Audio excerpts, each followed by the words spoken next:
আমাদের উদ্দেশ্য মানুষের ভোটের অধিকার প্রতিষ্ঠা করা। Take back Bangladesh.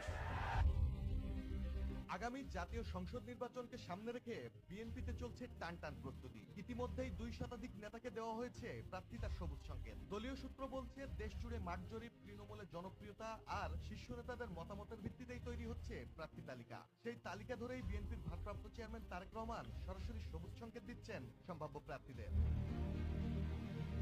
ঢাকা শহরের আসনগুলোতে যেমন নাম এসেছে মির্জা আব্বাস, তানভীর আহমেদ রবিন, ববি হাজ্জাজ, আমিনুল হক, আন্দালিব রহমান পার্থের মতো নেতাদের। রাজধানীতে তারা ইতিমধ্যেই মাঠে নেমে কাজ শুরু করে দিয়েছেন। শুধু ঢাকা নয়, পঞ্চগড়, কুড়িগ্রাম, পাবনা, চুয়াডাঙ্গা, যশোর, খুলনা, বরিশাল থেকে শুরু করে ভোলা পর্যন্ত একের পর এক আসনে নেতাদের জানিয়ে দেওয়া হচ্ছে প্রস্তুত হন, এবার আপনিই দলের মুখ।